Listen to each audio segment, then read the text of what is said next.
welcome to another episode of Hypno Talk. Today we are here with a true Joymind OG. I'm so excited for this. This is, I think, the very first hypnotherapist that joined Joymind, besides our founders, of course. Iris has been with us since the beginning of the company when we first started to launch and make this product something that is virtually accessible for people all over the world. You've really been through it, seen probably thousands of sessions by now, and have gotten such a variety of people that you've worked with. But today's topic is specifically around fertility and how hypnotherapy influences and can support you on your fertility journey. So, Iris, if you want to just kind of introduce a little bit about yourself and give us some insight into what what is the world of fertility and hypnotherapy? Thank you. Yes, I have been with Joymind since almost the beginning. Kristen actually was there before me. I think I'm a few months after Kristen, and she is wonderful and lovely and yeah, fantastic person to have on the team. About fertility. Well, fertility has so many different branches as far as what a client would come to us for. So sometimes it's infertility, and then along with infertility is all kinds of physical issues, emotional issues, sort of things that they're dealing with. If someone wants to get pregnant, hypnosis is wonderful. If someone has gotten pregnant and is having a hard time, wonderful. We can also help you ease into the birthing process and having a really wonderful pregnancy. You don't have to be struggling in order to benefit from hypnosis for pregnancy or fertility. It can be a really beautiful add on or adjunct to your normal life or whatever you're doing. It's such a broad scope of what we'll do. I don't have a formulaic answer for what I do, but I do frequently see a lot of people who have been going through the medicalized journey of conceiving. I really love seeing those clients because I can kind of go in and fine tune and clean up in the ways that allopathic medicine hasn't quite hit yet. I don't think that birth inherently is a medical process, but sometimes it can be or has to be. And that's a beautiful thing that we have, right? That we do have a medical system that can do these wonderful things that the human body can't always do without a little bit of help. But I found that sometimes women will want to have some support while they are seeing fertility doctors. Right. Let's talk up a little bit about there's two sides, like when somebody is on a fertility journey, whether they're struggling with infertility or they're just in a phase of life where they're noticing that there's that block. They're doing all the medical stuff. Where does hypnotherapy come in? Like, how does it influence or is essentially compatible? How can it be compatible with the medical work that they're doing? Right, right, right. Again, there are so many different physiological reasons why a woman could be having a hard time conceiving. So I always want to go over that. What's going on physiologically? What does your doctor say? What have you tried? What have you not tried? Um, and by the time most women are coming to me for infertility, they've tried everything or most things. So a lot of times what I'm doing is addressing the psychological, the emotional, the spiritual stuff that might be getting in the way or hasn't quite been addressed there.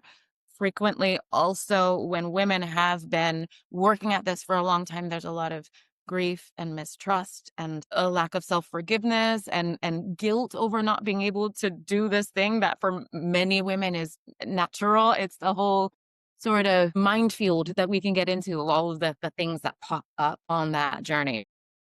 Back to your question, which originally was, how can we help? We're wanting to look at where you're not feeling good, where you're not feeling empowered, where you might be holding on to some things.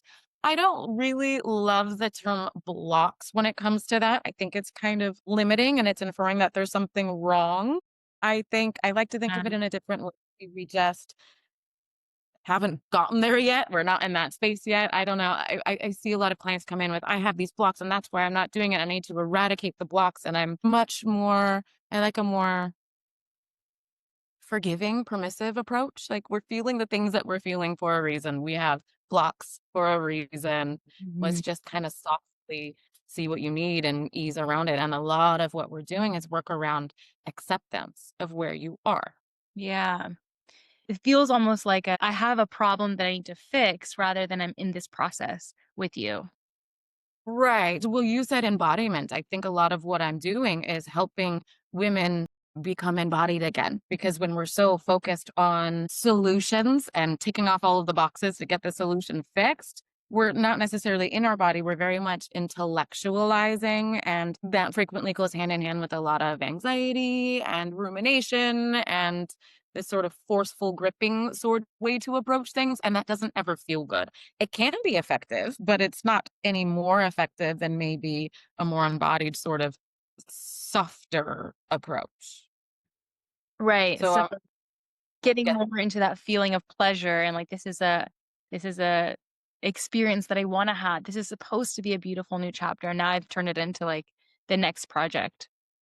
Yeah. Yeah, and getting them back into feeling again. Sometimes we shut ourselves off from our feelings and our emotions when things are difficult. Mhm. But I think a lot of the work that we're doing is making our emotions less scary, more easily navigable.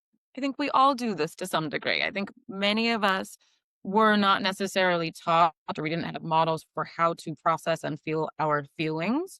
So this is not just for fertility, but for just being a happy, healthy human.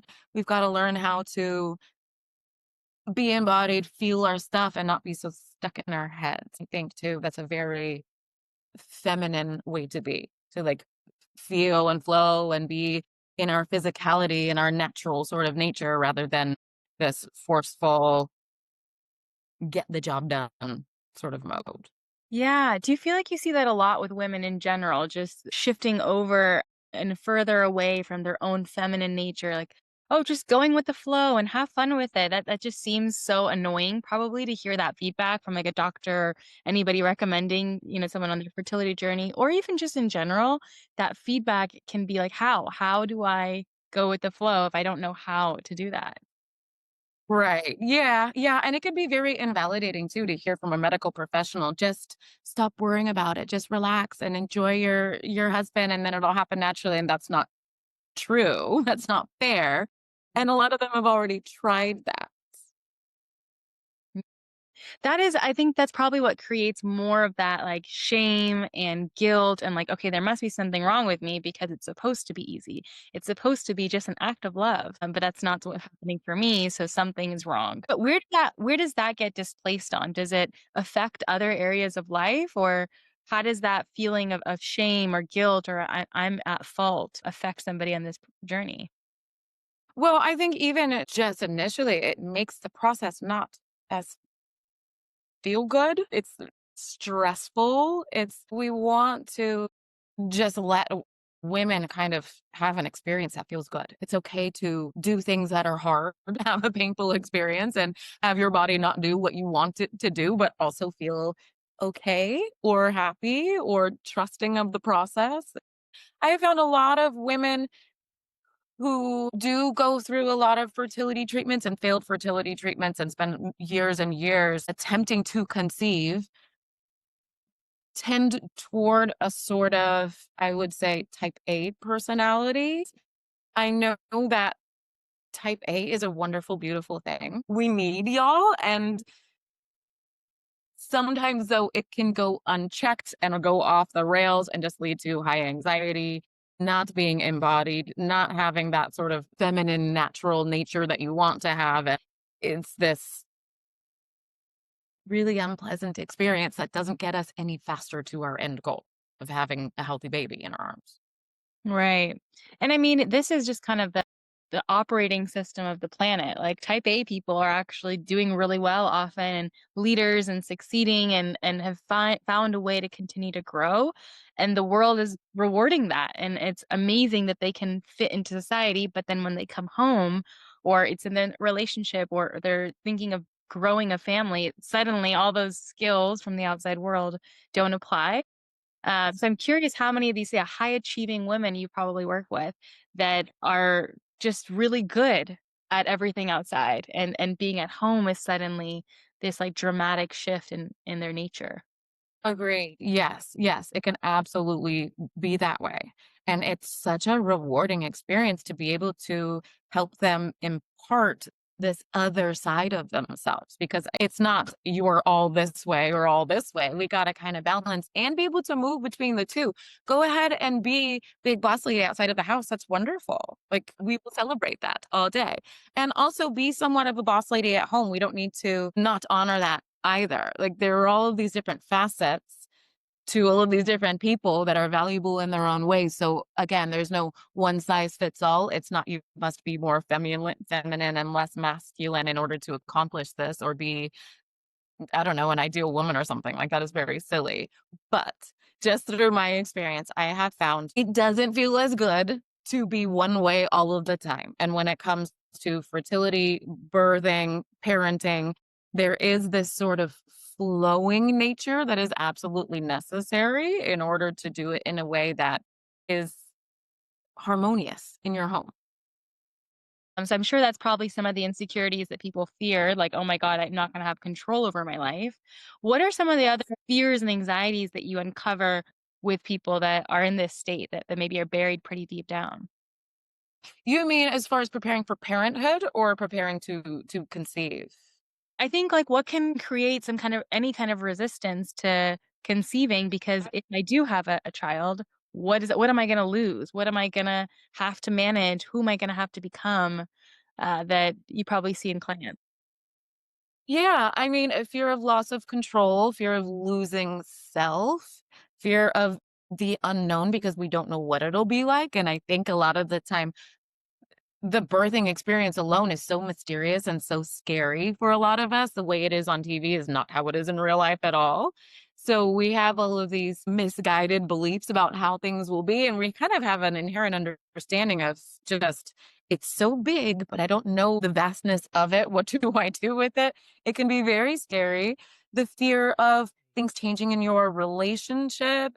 Sometimes there are maybe things that are off in your relationship, feeling imbalanced, and we're not ready to really kind of look at that. It can be sort of buried, or relationship to self, relationship to our bodies. If we have emotional or physical trauma in our past, our bodies can be holding on to that and holding on to some fear of losing control, things changing.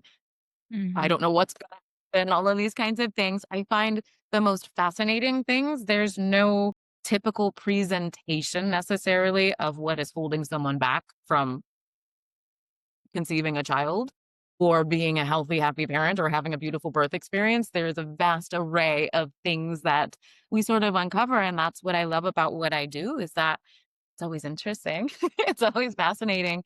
We're always finding something unique or a unique presentation of different things going on under the surface. And it can be so rewarding. We can move very, very quickly, I have found, because when someone wants to have a baby, usually they are so ready, at least Mhm. consciously. Just ready, ready, ready. They're not going to be trying to conceive, usually, unless that's something they deeply want. Right. Yeah, and I think maybe people have done some of this work on themselves. Like, okay, like my relationship is gonna be an adjustment. My life is gonna be less controlled. I'm gonna have my body's gonna change. My priorities, my friends, I'm gonna lose things, I'm gonna gain. Maybe they consciously have addressed some of that stuff or even talked about it in therapy. Right, right. Well, as we know, hypnosis is fantastic for helping our subconscious mind to catch up to what the conscious mind wants, sort of rewriting that story. But I also want to say that, yes, sometimes having your first child can be that chaotic and world upending, but also it doesn't have to be. It's not always. I think there is this inference like, oh my God, everything's going to change and nothing will be the same. And that's not necessarily true. And some people can just ease a baby into their lives and have them fall right into step with them and have this beautiful experience. Like I've seen it happen. I've had it happen.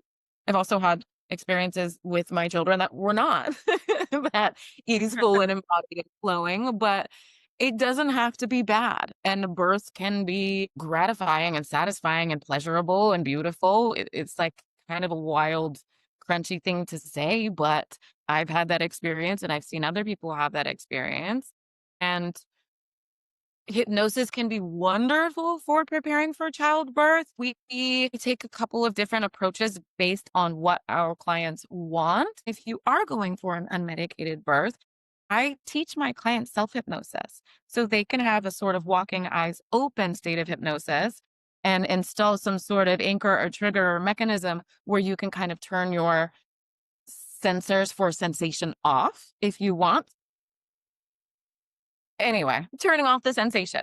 So you're sort of not feeling anything if you want, or changing the sensation so it feels good, or you're feeling something, but it just feels like pressure. There's all different kinds of ways to change the experience of labor and birthing. So it's not like on TV where women are screaming their heads off and like breaking bones in other people's hands and screaming for meds. It doesn't have to be like that. And you don't even need hypnosis for that. I think that's another thing. Birth is a natural process that our body goes through. Our body inherently knows how to do it. Sometimes it's not possible. Sometimes there are things going on with our bodies that literally doesn't make it physiologically possible. Sometimes there's a spiritual element. Who knows? I have found the women who prepare for birth, specifically with hypnosis, regardless of any sort of unforeseen circumstances that might happen during their birth, they have a much higher percentage of satisfaction with the whole experience than women who don't. Mm. So typically women who practice hypnosis beforehand have a better birth experience than women who don't. And this is not black and white, but I have found in my experience that to be true. I love it. I love everything that you just shared overall. Like just that it doesn't have to be bad. It doesn't have to be so hard. I don't have to give everything up. Like I get to pick like, okay, maybe I want this to be just the right amount of challenge and an abundant amount of joy as well. Like that's available to me. And there are examples of people who've gotten to go down that path. And it's just changing that reframe, which, you know, can be easier for some and harder for others. But the birthing, obviously, that I feel like is not something automatic. You can't just tell yourself it's gonna be all good in the hood and have an easy Why birth. not? That's what it feels like. It's like, "Are you kidding? Like, this is so hard." So I wanna hear, like, what are some of the things that happen? Like, how does hypnosis what is the process like for somebody? Like, when do they start, preparing for hypnobirthing? And, yeah, how fast does it work for them to actually have a pleasurable birth experience? Right. I'd like to give my clients 6 weeks to prepare. So typically you'd come at around early 30s, 32 weeks, you would start to come to hypnosis. Um, if it's in specifically in preparation for birthing. If a woman or a birthing person is allowed to labor in a way that is um, intuitive to them, it frequently is naturally a hypnotic experience. We sort of go into a trance like state in order for our bodies to do what they need to do. So the more we're kind of left alone in that way, the better. And so what we're doing as we're preparing to intentionally create that is kind of leaning into a mechanism that we're already going to do. So allowing your system to fall into this trance-like hypnotic state where you can just let the contractions just sort of ease their way through you and move through. And this is another thing. I gave birth a long time ago, my first time, but I was surprised at how when I was giving birth, and I did use hypnosis for my first birth, you're having a contraction and it can be overwhelming or it can be intense.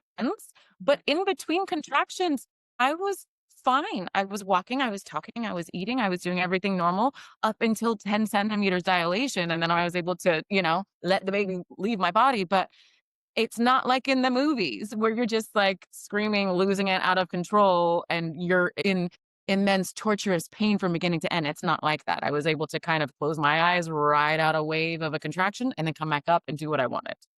It Mm. was I love that. It's like such a different take, and it's unfortunate that we don't have that perception that women have to suffer to get through this experience. And you know, the option, like I have the option to make this like this really deep moment of connecting with the baby or like welcoming this new life and new chapter. it's really lovely. It's very, very cool. I find it so fascinating and beautiful and wonderful to have been able to experience myself and witness in other people. And another thing is though, is that in the work that we do, we're preparing for unforeseen circumstances as well. Mm. And even in my births, I was prepared for in case I needed a doctor's intervention or any kind of thing that could happen. Like, I'm not against medicalized births, not at all. For me, I had the birth that I was wanting to have, and I allow other people to embrace and enjoy, and I'll help them and support them through whatever birth they want to have. Right. So you don't have to be like, oh, I'm doing an at home natural birth. It doesn't need to be all that. You can be in a hospital, do all the things you want, but just make it a mentally better experience with hypnosis. Yes. Yes, absolutely. And a natural vaginal home birth is not accessible to everyone either. Like sometimes in some places it's not legal, and some places it's just simply not available, or someone lives in a very rural area. There's also, I mean, I've been with women who have beautiful planned medicated births. Yeah. Amazing. I feel like there's just so much to unpack here because this feels like such an intense experience. And if for you to control your mind to perceive like what you just said, it can be so painful or it can be just intense. Like what if intensity is not bad, or it's just pressure. Like, you just reframed it, what everybody knows as pain, but perhaps it is just a different definition. I think that is, like, a very kind of, like, a blatant example of what hypnotherapy does overall is reassigning labels. Yes, agreed. Agreed, definitely. And there are some particular schools of thought in the hypnosis for childbirth community where they don't even use words like contraction or pain and completely block out any sort of uncomfortable birth story from anyone else. And yes, they can have birthing experiences that are not painful at all. Mhm. And so if someone is interested in that, yeah, let's do it. I've seen it happen. It's great. It's so cool. It's fascinating. For me, that was not necessarily my intention to have a pain-free birth. I just wanted to be happy and not panic and have it be beautiful. And so I experienced some pain, but it wasn't the pain that I thought it would be or that it like I think a lot of people think it will be. It was pain, but it wasn't the same as having, say, an unmedicated root canal. It wasn't causing damage to me. It was okay, right? It wasn't hurting my body. It wasn't doing anything permanent. It was a temporary experience that I was able to go through, and I liked to be able to feel it. I know that sounds weird to say, but it was very cool. And so, yeah, someone will experience it as simply pressure or just the feeling. Some people have said it feels good, which is incredible. It's so cool. It's like I don't know how I haven't gotten tired of it yet. Like, I do it a lot. I love it. It is still so gratifying and wonderful because so many women's birth experiences are different. Mhm. And I mean, I'm always so pleased and gratified when someone has a positive birth experience. Like, I think it's well, also, a lot of women don't talk about it when they have a positive birth experience. We don't want to invalidate people who didn't. It's not as interesting, maybe, to be like, oh no, it was great. I pushed for 20 minutes, I labored for 3 hours, and I had this beautiful baby in my arms, and I got to eat dinner and go to sleep. That's not necessarily as interesting as the scary stuff. But there's like a little bit of a, I don't know what the word is, but some people refraining obviously from expressing this truth. Yeah. Yeah, well, that was my experience. I think women tend to get into groups and I mean, it's a beautiful thing about what we do is we commiserate, we help each other vent, we allow the shadows and the stuff to come out. But when I'm in a space where when my kids are much older now, I'm not having any more babies, but when I was having babies and women were doing that thing and they would kind of turn to me, I'd be like, "Oh man, that really is terrible." I'm not going to say, "No, mine were great." I don't know. And Oh. I mean, I have 3 children, so one of mine did not go as planned. It wasn't all rainbows. It wasn't a completely unstressful experience. So I'm not this, like, magical unicorn who just, births babies on a Wednesday and goes back to work on Friday. I don't know. I think I do have the experience of wonderful births and then one that wasn't so wonderful, and I learned so much about how to navigate that. I'm wondering, like, being in these groups where you're with other people that are complaining about what they're going through, and there's a bonding that happens, like you said, in women's circle kind of spaces where we connect, we open up, we share our struggles, but sometimes we live in this like recycled reality of like, oh, you went through that, and suddenly like you're looking around, your 4 or 5 friends, and that becomes the norm that this doesn't happen or this does happen. And especially with social media and just how much we're influenced by the intake of the rest of the world, how has that influenced women and their fertility journeys? I'm curious what you've noticed from your clients around this. I mean, a lot of women are very scared of the pain. A lot of women are scared to get pregnant because they don't know what birth will do to them. Mm. I think, yeah, it probably is due to the ways that birth is portrayed in the media, the way that women talk about it. And I'm not going to say that birth can't sometimes be very, very traumatizing and painful and scary. Yes, it can be. I don't think it has to be. I don't think that's the way it should be. I don't think that's the way our bodies were meant to experience birth, but sometimes it happens. Again, not anti hospital or medicalized birth. Sometimes it is a beautiful, wonderful, necessary experience, but I think sometimes it is overused, which can cause a sort of cascade of interventions and discomforts and things that sort of let a woman's natural birthing process go off the rails and be unnecessarily traumatizing. Mm. And that's not to say that a medicalized birth will lead that way, but it can. I've seen that happen. Yeah. Okay. And what is that? I'm curious if you can give us just a little bit of a sneak peek on what happens like in a hypnobirthing journey with somebody. Like, are you just associations for pain? Are there like the natural fears that are coming up? Is there like deeper rooted stuff that comes from childhood or family or past relationships that kind of surprise people? All that.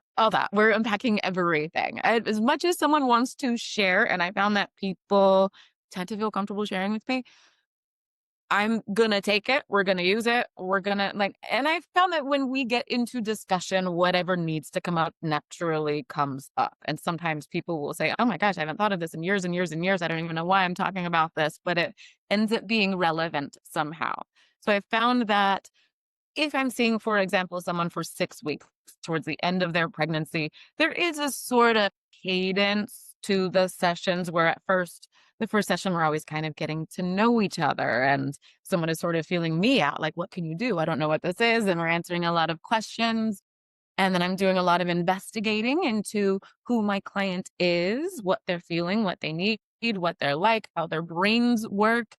And from there, we start to kind of dispel any myths or negative beliefs they have, any of their own personal stuff that's getting in the way. And then we start to implement the well, always on the first session, I will implement the element of self-hypnosis, but as we go further along, I'm gonna start preparing someone for this is what happens at this stage of your labor, and this stage of your labor, and this stage of your labor, and I will give them recordings, and I do want my moms to listen every day, even twice a day if they can. I'll give shorter. And I also make a couple of recordings for them to listen to while they are in the hospital or home or the birthing center or wherever they are during their labor. So they can use my voice and the background music to be their anchor to have them remain in the emotional mental state that they want to be in. Wow, that feels like so much prep, like so much things, so many resources that you have so that you're already getting used to the hypnosis and hearing your voice and just that mental state when you're not in high stress. So I remember how to be calm again. It's my normal state. Yes. And when you are that prepared, most of the time, you're not even entering that high stress Mhm. phase. So it's not really a question. It's not, I have to undo this high stress and calm myself down. It's just, I'm remaining here. And I will incorporate their birthing partner at times.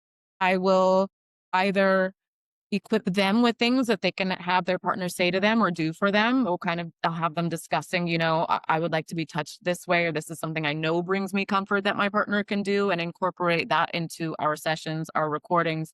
If they want me to speak to their partner, I will do that. There's all kinds of tools. Yes, absolutely.